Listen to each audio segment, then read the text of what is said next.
Laidą pristato Kaparol.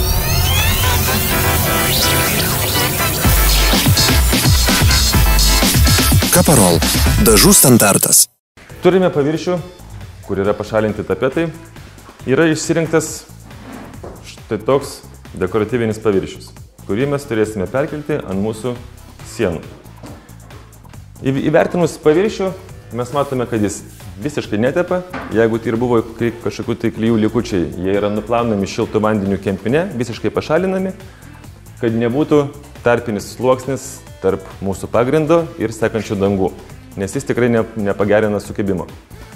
Papildomai dangų mes nedengsime, nes visgi paviršius įgaria normaliai. Vadinasi, imsime mūsų įrankius.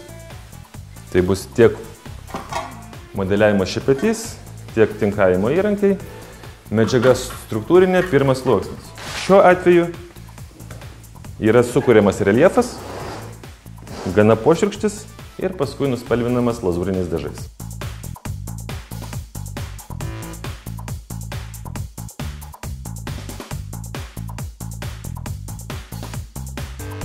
Bet mes galime ir kitais įrankiais naudotis. Gali būti ir ilgo plauko volelis struktūriniams dažams padengti. Tačiau šiuo atveju mūsų paviršius yra linijinis. Jeigu mes dengtumėm tik tai tokių įrankių, būtų toks labai gražus ežiukas, prie kurio būtų visiškai nemalonu liestis. Tačiau šiuo atveju, jeigu tai yra linijinis, vadinasi, naudojam šluotą.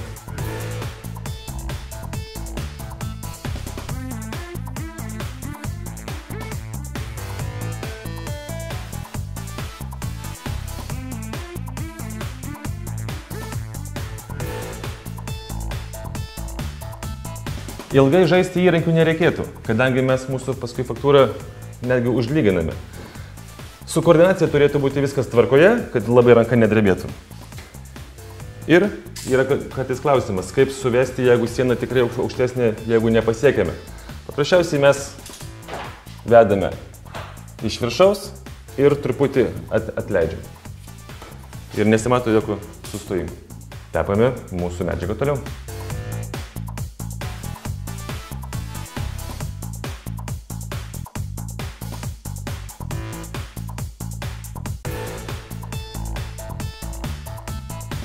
Užbaigus šią sieną mes pereisime prie kitos ir mūsų paviršius turi dabar džiūti ne mažiau kaip parą. Mes jam suteikėme reljefą, struktūrą ir po pilno išdžiūvimo tepsime kitą dangą. Ir vienas niuansas, visur, kur mes apsikliavome mūsų dažytųjų juostas, yra pakankamai storas sluoksnis dažų. Jeigu mes paliksime išdžiūti parai, ar netgi gal ir kelioms, mes paskui nebenulupsime, mums teks peiliuku apipjauti. Taipgi mes geriau nusilupame viską dabar ir iš naujo apsikliuosime prieš dėdami antrąją dangą.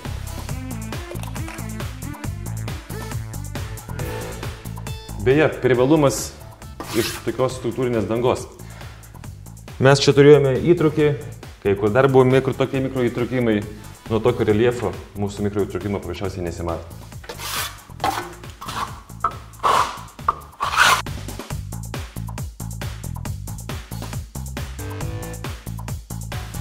Nudžiūvus mūsų paviršiui, mes tepsime mūsų kitą dangą. Nepamirštume prieš tai vėl iš naujo apsiklijuoti dažymo juosteles, kadangi mes turėjom būtinai jas nulupti, nes paskui tektų, kaip jau minėjau, naudotis peiliuku. Dirbsime lazūriniais dažais, voleliu, teptuku, braukyklė ir kempinėmis. Naudosime blizgančius mūsų dažus, lazūrą. Ji šiuo atveju yra nuspalvinta pilkšva spalva ir sudėtas visas 100 gramų indelis perlų. Tai yra dulkės, supiltos, išmaišytos. Tuo pačiu spalva buvo spalvinta spalvinimo mašinomis, išmaišyta kratytuvu. Taip pat, kaip ir mūsų struktūrinis dažas, jis irgi buvo nuspalvintas spalvinimo mašina. Šiek tiek reikės prasimaišyti dažus, jie vėlgi neišsėdantis. Galbūt dažai arba trumpiau apie pačius lazūrą, tai yra pusiau dengianti. Suteiksime paviršiui blizgesio, perlo efekto ir paviršius įgaus netgi pirmą klasę atsparumo šlapiam valymui. Mums svarbiausia, kuo greičiau mūsų lazūrą užtepti ant paviršiaus. Nes jeigu mes per nelik daug nubėgsime, mes vis tiek dar turėsime perteklių nuimti. Vadinasi, daug nenubėgam, apie porą kvadratinių metrų užsitepam, tada imame braukyklę ir daugmaž palyginam. Šis veiksmas gal ir nėra labai būtinas, bet kadangi mes imsime paskui dar ir mūsų kempinę, o kadangi paviršius yra nelygus, reljefinis, kur daugiau teko dažyvės į griovelį, ten bus tamsiau, nuo viršūnėlių mes nuimam, bus šviesiau. Taip kad šiuo atveju mes dar turim naudoti kempinę, mes matom, kad paviršius daugmaž tolygus, tačiau jeigu mes su kempinė braukiam, mes išryškiname mūsų juostas.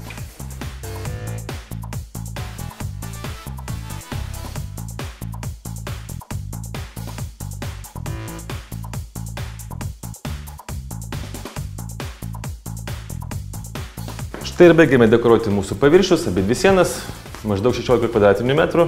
Dažyvės mes suspėjom užtepti per maždaug pusę valandos. Dabar paviršius išdžius pilnai po 2-4 valandų. Būtinai apsilupam visas juosteles. Ir manau, mes kardinaliai pakeitėme sienos vaizdą.